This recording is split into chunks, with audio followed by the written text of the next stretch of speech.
being here in the top 8 universities in the country to give you a message of something that I hope will save your lives and save the lives of those you touch. It is a message that I hope will save you from the pain and the shame and the humiliation that I faced had I heard this speech when I was an undergraduate.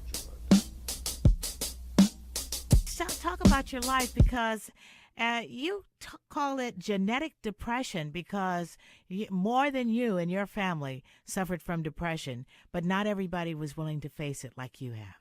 That's right. Actually, it is genetic, and it is the bipolar part is genetic. It ran through my family kind of like a Kansas tornado. You remember Yeah, Kansas yeah, tornado? exactly. So, yeah, my dad had it and wasn't diagnosed until 2 years before he died. He died at 62 and lived a pretty miserable life and, ran from stigma and never got treatment. Give us a quick overview of Escape from Myself, a manic depressive's journey to nowhere. Yes, I go into detail about my life experience really from the start. As a child, witnessing domestic violence had an impact on me.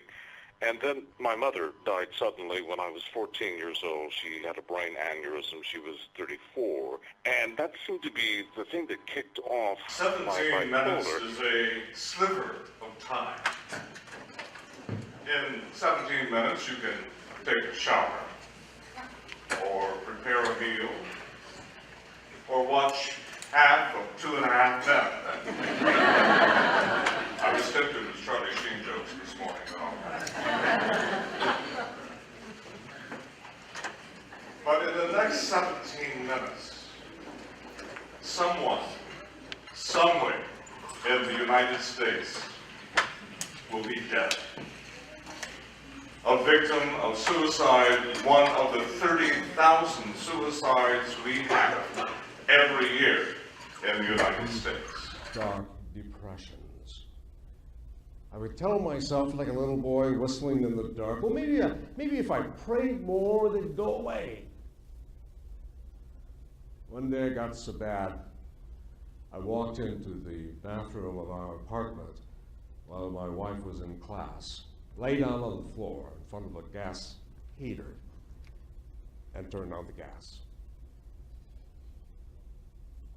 Something forced me to turn off the gas and open the door. I don't know what it was. Was I afraid of death? Was I causing people problems? I don't know. But the depression had been that bad. Well, I wasn't depressed. I was very active in the theater as an actor. One year I played Scrooge in A Christmas Carol and got standing ovations after every performance. And it was exhilarating. I was convinced that maybe I should become a professional actor and not a preacher. But those were challenging times for me in trying to decide what I was going to do.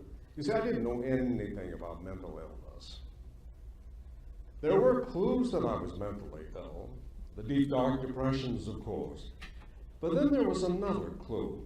You see, the psych majors who were friends of mine would have me do a little test every semester. It was called the Minnesota Multiphasic Personality Inventory, MMPI. Perhaps you've heard of it. It's been the gold standard for testing of psychopathology and personality structure since 1939. I was just doing a favor for them, not knowing that they were probably telling their friends, wait till you see Tom Roberts' score. Look back at it 40 years later, I thought, well, maybe they knew I was nuts. The only thing I knew about mental illness was the funny jokes I thought of the loonies in the state hospital. And then there was my Aunt Bessie. She was my dad's oldest sister. She was a little bit off, and her son, Lester, shot himself in the leg one time to keep from going to school. I learned years later that he suffered from paranoid schizophrenia, but never treated because of fear of stigma in the family, that somebody was getting psychiatric help. Today, my cousin Lester is in his 80s and living in the old house his mother owned and somewhere in Missouri, eating food out of cans that people give to him.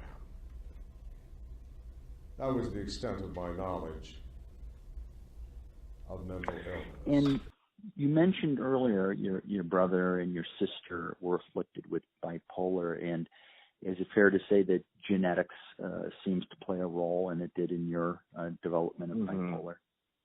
Oh, definitely. In fact, in my book, I say my experience with bipolar began the moment my mother was impregnated by me, by my dad, so it began there. And it is going through my family. It went through my family like a Kansas tornado. I wanted to ask you, what are some ways you recommend that we as undergraduates, what kind of steps can we take to reduce the stigma? Undergraduate, what you can do about a mental illness is whenever you hear somebody stigmatizing, he's crazy, or some nutcase, whatever, just bring it to their attention. We don't say that when somebody has cancer. They have cancer. We won't criticize them, like cancer, heart disease, whatever. And just remind them, we're not talking about a chosen behavior, we're talking about an illness that can be treated. But that kind of comment that you hear from other people only discourages people from getting the help that they need.